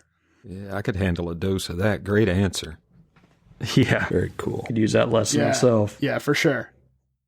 All right. So is there any other stuff that we wanted to ask Nick about? We rattled through quite a list of questions there. Is there any kind of special music you like, or what do you get down to, man? Oh man, music, like I'm pretty eclectic. I like everything from you know, heavy the heavy psych sounds that you guys all know I'm into. Heavy music of really any kind. You know, I love like Link Ray, early rockabilly, you know, dub reggae, really, you know, pretty much most things I can find myself enjoying somewhat. So, love music, totally inspirational. Generally pretty rockin' and hard and fast. That's good. Nice. Yeah, man, I actually owe you a debt for that. One of my first interactions with you, you turned me on to Elder, and they're one of my favorite bands of all time now. So good. They really are. Oh, yeah. Alston's finest. Oh, dude, I remember it. You put up a video for Black Midnight, and I was like, oh, yeah. Yeah, that's some stuff right there. Yeah, I think I found them on like a Meteor City sampler or something like that. I don't know. And I was like, oh, these guys are unbelievable. And ever since they've really made some serious waves for themselves. So, and they have, so that's good. I'm glad you enjoy them. They have evolved into just such an awesome band. Yeah, absolutely. Great progression. So Nick, is this, you know, I know when we see pictures from your shop, in most cases what we're seeing is when you're teaching classes. So, but it makes it impressions from the cheap seats are that your work is not just one guy by himself doing his thing. Like maybe there's more, like there's other people around you doing work all at the same time. Is that not a fair characterization? I mean, or are you like put the earphones in, crank up some heavy stuff, and just go have at it? Or I would say it's a little bit of both. I'm lucky to work in a shop with a bunch of other skilled metal artists and craftspeople. So usually we'll always take breaks and check out like what each other's doing, and bounce ideas off of one another and help each other out. But usually like when I'm working, I've got a really trade based kind of mentality. Like what I'm working, like I'm always trying to save a heat, work a little bit faster, and it really requires a lot of focus. So usually I have a podcast going to just busy my mind, and I am at it. So I'm pretty serious when I'm working, but when we take breaks is the time we kind of use to bounce ideas off of each other. And I really like having that. I really like having other people to talk to and kind of, brainstorm with. I bet that's a fun environment to work in, being able to push each other and stuff. Yeah, it really is. It really is. And the nice thing, I mean, both at my personal shop and at the school, is I'm constantly surrounded by people who remind me of my own insignificance. So I'm always around people that are like way, way better than me, which is a really great way to live. It's awesome just being surrounded by people all the time that you're just in awe of. So that's you don't get a swelled head as quickly. Well, it makes you want to be a better maker. It's better to have someone there you can learn from than no one at all. It makes you a better maker in the end, I'd hope. Yeah. Great learning environment. Yeah, and definitely, like I will say that my biggest regret as far as my career as a craftsperson would have been to remain isolated for too long. I kind of like stayed in my own little world, and I didn't kind of step out of my comfort zone and spend time with other better craftspeople. And I should have done that earlier on in my career. It really would have benefited me. So all of you out there that are thinking, oh, well, it's going pretty well on my own, trust me, like it'll take your game far and beyond what you'd think, you're capable of if you can hang out with some talent, some people that are more talented than you are. Well, that's when we go back to the knife show thing. I think that's part of how we get some of that, hanging around with people that inspire us. That may be what draws us to those. Yeah, totally. For sure. So get your ass to a knife show. Yeah, 100%. Do we want to hit a couple of the Q&A questions? Sure. Yeah, sure. Yeah, kind of absolutely. More the merrier on that, I believe. Okay. Yeah. All right. So one of the questions in here from Ian Geiger was, what media other than movies has inspired you? So I know we talked a little bit about music. Ian was kind of poking at some reading material kind of stuff. Are there things other than movies or music, stuff from books or reading or otherwise that kind of inspires your work or maybe influences design? Absolutely. Well, I mean, we already mentioned Art Deco. Nick did. I think that's a classic style of art that, has some really cool lines and that are applicable to our craft. Any architectural stuff is going to hit points in design all over the place. I love looking at architectural pieces and just agreed. The lines of those. And the same goes with the concept cars. I find great influence in a lot of different concept cars because that's where the guys kind of went out and did what they want to do, regardless of what they could do or what the company would let them do. Yeah, and I'm like a real museum junkie, whether it's natural history or industrial or antique arms and armor, anything like that, I can always get real pumped about old stuff.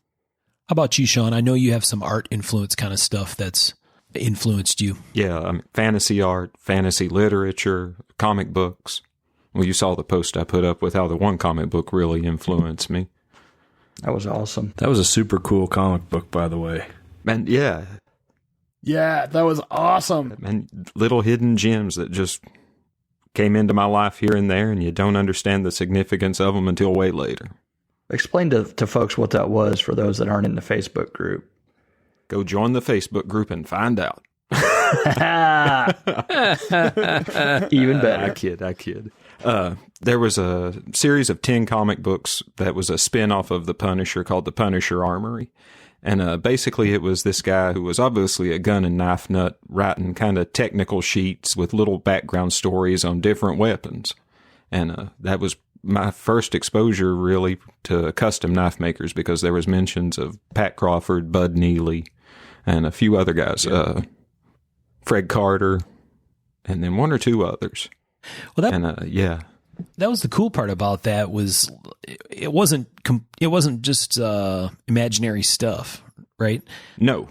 There was lots of details. Which everything in those comics was real tech. Yeah. Yeah, someone was an enthusiast for sure. There's no way around that. All right, so we'll do one more question, and this is from we kind of split them between questions from collectors and questions from knife makers. And so Kevin Smock asked a question about how do you guys like to sharpen your knives? Basically, what's your preference on putting on the final edge before sending them out? And maybe Birch, why don't you take that one first, and then we'll go around.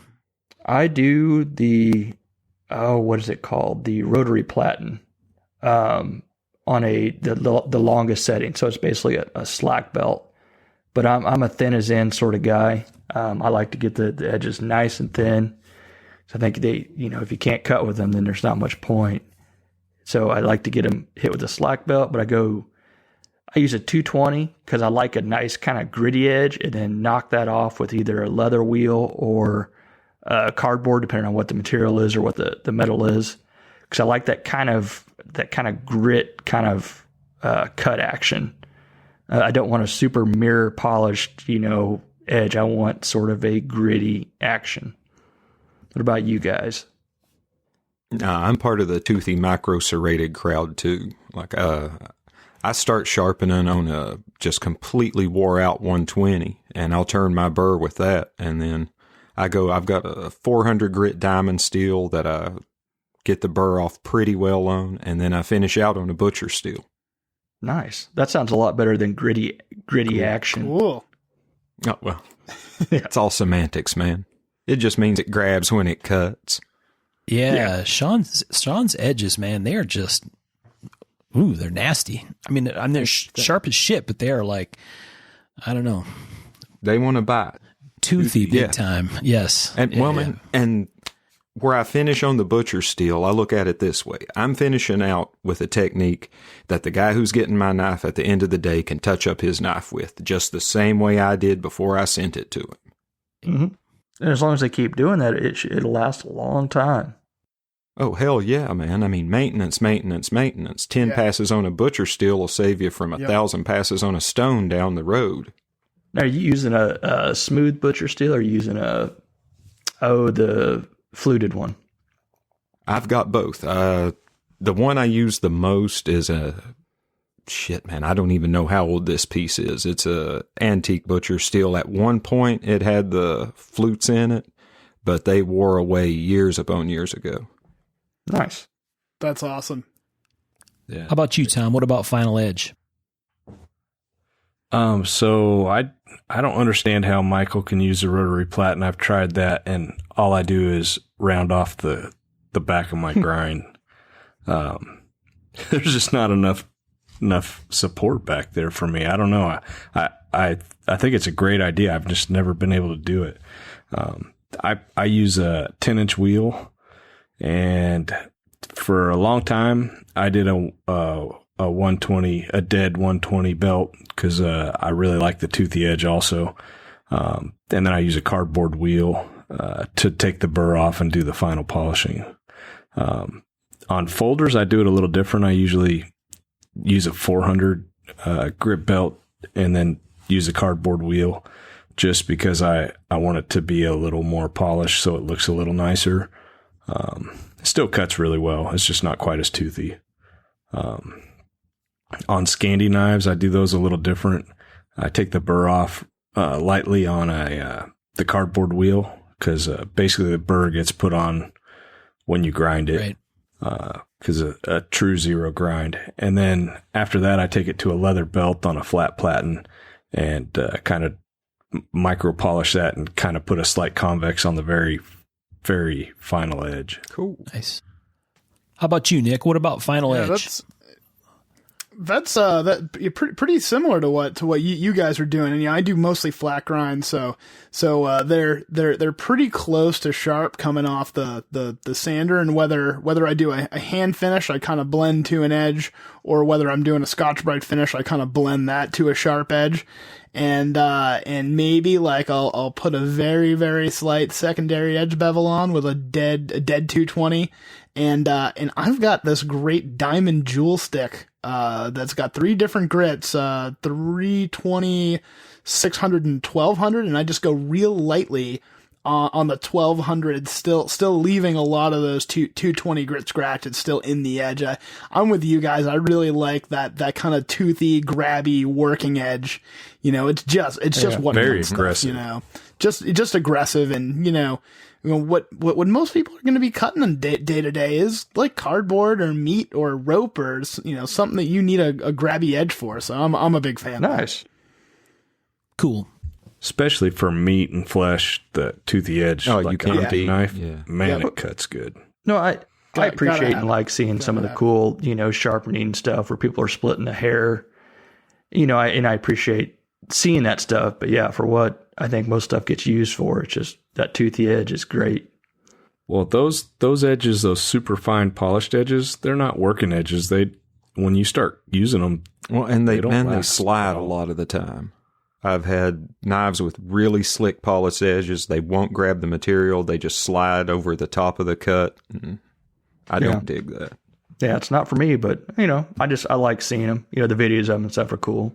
But Oh well, yeah, it's wicked. oh cool. yeah, beautiful. but for using, just That's part of the reason I love D2 also. It's those huge chromium how carbides. disappointed were you with well, I guess not disappointed, but when the CPM came out, we were like, kind of took away the point of D2. I didn't. I bought some of that, and I was like, "This is dumb. I'm not using any more of this." It's a great steel, but yeah, I quickly stopped. Pay twice as much and lose all the good stuff I love about D2. Yeah. All right, so Ian and Kevin, thank you very much for your Q&A questions that you threw in there. And I don't know, we're kind of wrapping this up a little bit. So let's talk about what's happening in the shop. So, Nick, you've listened to the show a few times, so we kind of talk about what everybody's got going on. What's happening with you in your shop right now? Well, I'm in kitchen knife production forging mode. So today I knocked out eight kitchen knife forgings, one that just didn't make it. But eight survived. So got a mixture of 1084 wrought iron W2 laminates and carbon steel Damascus. So that's what I'm chipping away at. Yeah. That sounds pretty awesome. It's pretty fun. Yeah, I saw them before I left the house, and I really want to see those laminates. Oh yeah, it's going to be. I fun. love wrought iron. Wrought iron is so cool. It's my favorite. How about you, Tom? Oh yeah. Basically, just working in the shop. I've got the last 2 weeks have kind of been like prep weeks. We've been doing a lot of glue up and all that, and looks like I've got something like 70 knives that are going to be finishing out next week, or 70 or 80. It's a lot. Sorry. Just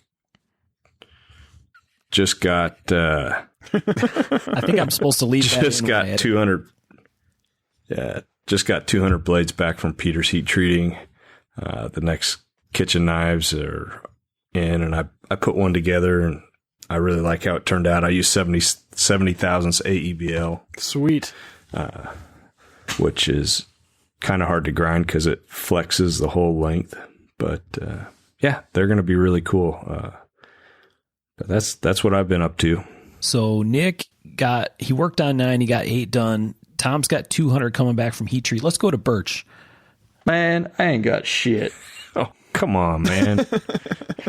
I did some drawing this morning.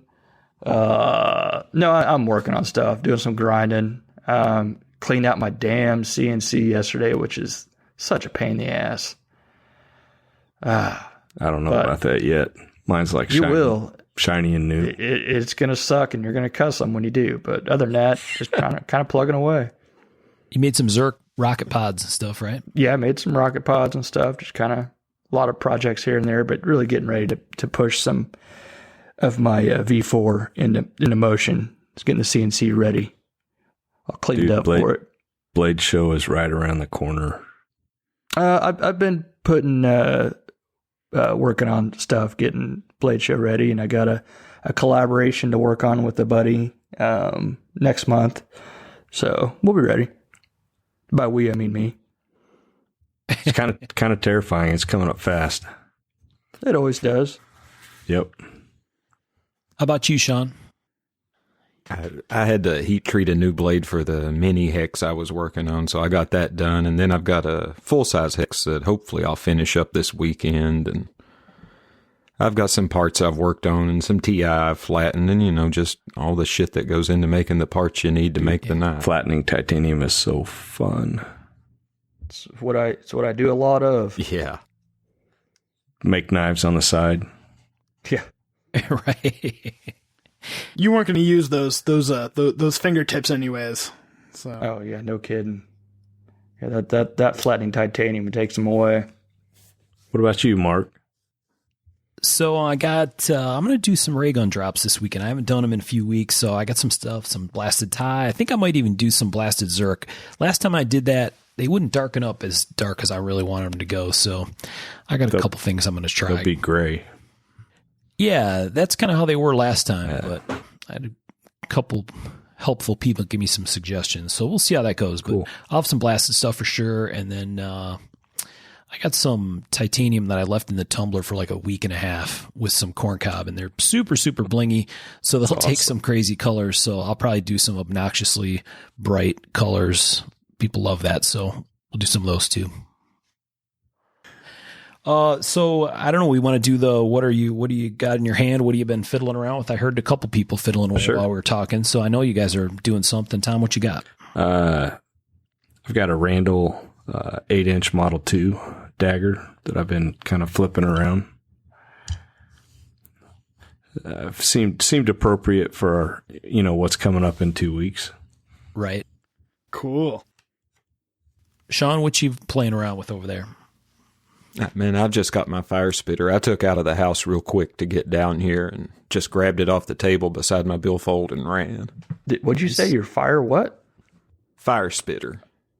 Okay. Bad Blood Knives. You can buy it at most online retailers. There you go. I was like, what is he talking about? That? You like that? See, I should have had the jingle ready up in the little sound effects bar. What about you, Michael? Basically just a pencil. I was doing some sketching earlier, so I try to find the least noisy thing that I could jack with and fiddle with, which is easier said than done. So I was twirling a pencil. What about you, Nick? Were you fiddling around with anything while we're talking? Yeah, I got a Lin Ray X-ray pocket knife here that I've been messing around with, and it's been keeping me company in my pocket most days. So it's been cool. That's pretty cool. Very cool. You're going to have to post a photo of that one and some of your knives when this drops in a couple days or whenever. I will. I don't know if drop's the right word. It's not an album, but you guys know what I mean. Yeah. Yeah. I think it's appropriate. Maybe the wrought iron clad kitchen knife. Yeah. And I want to see some of that wood you were talking about. One of your knives with that water wood. Yeah, you got me intrigued with that too. I will post that up. That bog oak or whatever it is kind of makes me think of that stuff. Yeah, it's pretty cool to have like some heirloom action. People like that. Oh yeah, materials draw me in. I love the cool materials, and especially when they got an interesting story behind them, and that draws me in. One of my customers posted a picture of a shipwreck that washed up during one of these storms up in on the Cape. And I reached out to him, just talking to him about it. And I guess it happens quite often. And he's going to send me, he's got some wood that is from an ancient shipwreck that washed up that he's going to send me, which that's awesome. That's pretty cool, right? Well, yeah. Yeah. That's real cool. If there's a story behind it, we're going to make a fucking knife around it or with it somehow. I feel like I need to build like a boarding cutlass with it. Oh, Yeah, there you go. That'd be very cool. I've got some decking from the USS Constitution, and that I've been hanging on to it for years, and that's awesome. I don't even know what I got to do something really appropriate. I'm too intimidated. We'll see. You guys Just probably send it to me. don't have the skills to make the knives for it. I bet Tom couldn't make a boarding cutlass. Is this working? You're throwing that down? Yeah. I bet he can't do it. By Blade Show, so I can check it out. Huh. Does peer pressure still work? I don't know. We'll see. Yeah. I'm gonna try. I think the Three Stooges called this Sabatucci. And it reminded me about something too when Nick was talking about the main. What did you call it, Nick? Main River wood or something? Yep, Main River Drive maple. River Drive maple. So you guys remember from the Skagel episode we talked about Muskegon and all of the maple that was coming out of the northern part of Michigan and coming in there. So that there are some shipwrecks from these boats that would carry this maple, and same situation. They basically have been sitting at the bottom of the lake, for I don't know, a bunch of years now, right? 100 years or so. And people have started bringing that wood up, wood that had been That reclaimed. chopped down. Yeah, and they've been pulling pieces out of it up from, some approved sites or something. I don't know how the controls on all that stuff works, but I'm pretty sure there was a run of guitars or something that were made from that maple. That's cool. And I've seen other stuff as well. Yeah, but it's really neat. Same kind of I read idea. an article about that, like a Smithsonian or something like that, where it worked really well for something. The wood was perfect for some sort of application. It probably was, like you said, the guitars or something like that. And it was real interesting that it was like this perfect wood for what they needed it for. All right. Well, I think show-wise, because we usually talk about that at least a little, I went to the Florida show. That was fun. Pretty small show, but we had a real nice time. And then the next show, the big deal coming up is Blade Show, right? Yeah. I'm not aware of a major show between now No, and Tom let us know how fast it was coming. Thank you, Tom. Sorry, just a heads up. Yeah. He told us about the limited time available to him to create the boarding cutlass. Get to work right now. Right. Okay, and then episode 9, Tom kind of alluded to it earlier. So, Tom, you want to talk about what episode 9 is going to be, our next episode? Episode 9 is going to be our next kind of history episode. And we're just going to follow that line from Skagel right on down to Randall. And I think it's going to be a really good show. There's a lot of information and a lot of history. And I think it's pretty awesome. It's still going today, and they're building knives very similar to what were built, right after World War II. So looking forward to it. Yeah. So Randall Knives, episode 9.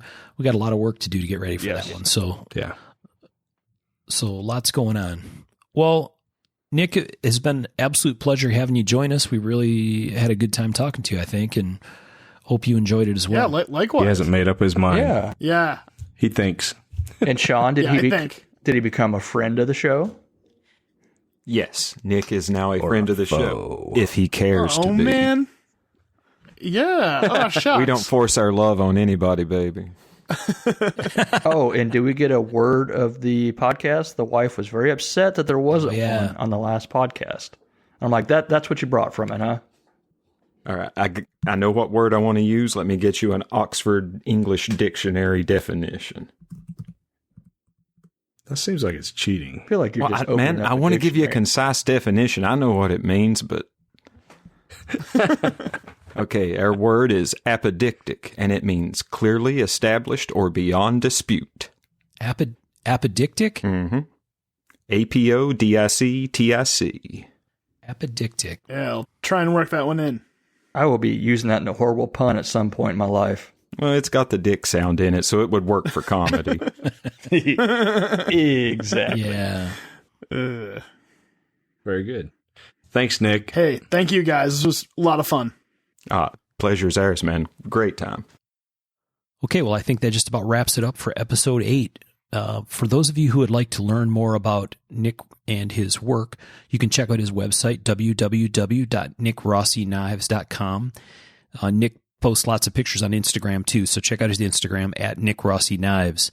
And if you're interested in some of the stuff that Nick talked about earlier about instruction around blacksmithing or bladesmithing or welding for that matter, definitely take a look at newenglandschoolofmetalwork.com, or you can just look them up on Google, the New England School of Metalwork.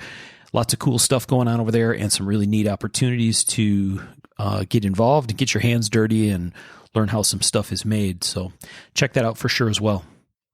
Hope you enjoyed episode 8 with Nick Rossi, and by the time you're listening to this, we're going to be in some deep research about Randall knives and prep for episode 9. So conversation and history about Randall knives coming up in the next episode. We got lots of good feedback about the Skagel episode, and hopefully we can bring you something good, fun, and interesting about Randall stuff as well. So stay tuned, and as always, thanks for listening. Thank you. Thanks, everyone. Thank you. Thank you, guys.